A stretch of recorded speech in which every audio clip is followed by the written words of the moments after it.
Thumbnail बघून तुमच्या लक्षात आलंच असेल. जास्वंद असो, गुलाब असो, मोगरा असो, या कुठलंही फळ, फूल आणि भाजीपाला असो, त्यासाठी मी एक लिक्विड बनवलेलं आहे. तर आपण व्हिडिओ पूर्ण बघूया.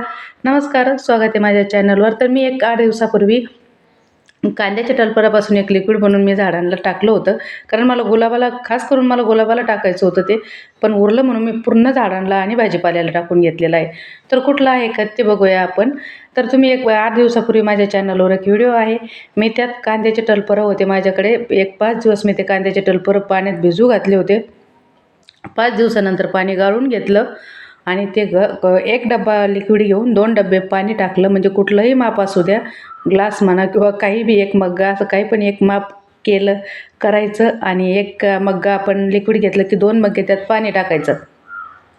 आणि छान असं प्रत्येक तुमच्याकडे कुठलंही झाड असू द्या, त्या झाडाला जर आपण टाकून घेतलं ना, तर छान असे झाडं फुटतात, पण नवीन त्याला फळं पण येतात आणि एकदम छान असं फुलं पण लागतात.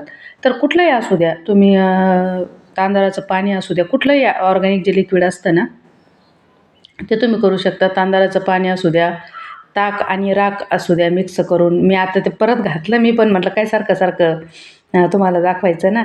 तर मी त्या दिवशी ते कांद्याचे टलपर घातल्यानंतर मी ताक आणि राख हे दोन्ही मिक्स करून परत मी खत दिलेलं आहे. ते पण तुम्ही टाकू शकता. लसणाच्या पाकळ्यापासून तुम्ही, लसणाचे टलपरं जे असतात त्याच्यापासून पण तुम्ही लिक्विड खत बनवू शकता. असे वेगवेगळे लिक्विड खतं जर तुम्ही टाकले, आणि सगळ्यात साधा सोपा उपाय म्हणजे तांदळाच्या पाण्याचा, मी तुम्हाला ते पण सांगितलेलं आहे. गुलाब, कढीपत्ता इतका छान फुटून येतो त्यानी, आणि लवकर फुटून येतो तांदळाच्या पाण्याने. आणि हे तर कांद्याचे टलपरं तर आहे. कांद्याचे टलपरं असं काही नाही की तुम्ही भिजूच घातले पाहिजे. तुम्ही कुंड्या उकरून कांद्याचे टलपरं तशी जरी त्याच्यात पुरवून दिली ना, तर खूप छान असा फायदा आपल्या झाडांना होतो.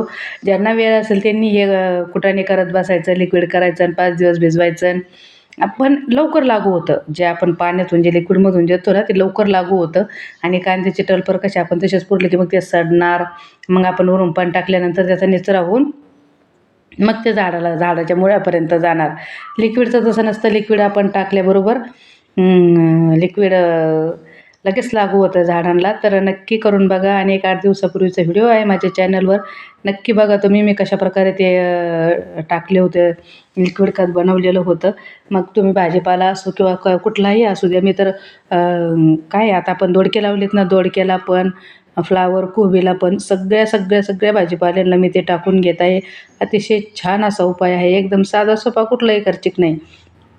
आणि आपल्याकडे बघा 5 कलरचे जास्वंद आहेत.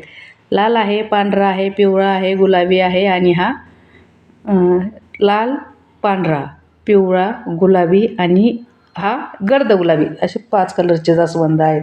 आणि बाकीचं तर फुलं आहेच. गुलाब आहे, कृष्णकमळ आहे, मोगरा आहे, आणि अजून आबोली आहे. अजून काय काय काय काय काय काय काय काय काय काय काय काय भरपूर सारे फुलं आहेत. तर बघू शकता इतके छान आपल्याला उन्हाळ्यात सुद्धा इतके सारे. तरी पण मी थोडेच म्हणजे निम्मेच तोडलेले आहेत, बाकीचे तसेच आहेत झाडाला. तर काय जास्त तोडून घेणार ना फुलं, याच्यापेक्षा जास्त अजून झाडाला फुलं आहेत.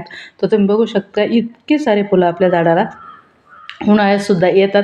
जर आपण व्यवस्थित काळजी घेतली, वेळेच्या वेळेला वेगवेगळे लिक्विड खतं आपण झाडांना देत राहिलो, तर अतिशय सुंदर असे आपले झाडं येतात. तर फूल कुठलंही असो, बघू शकता तुम्ही किती सुंदर आहे आणि किती छान असं फुल आलेलं आहे आपलं.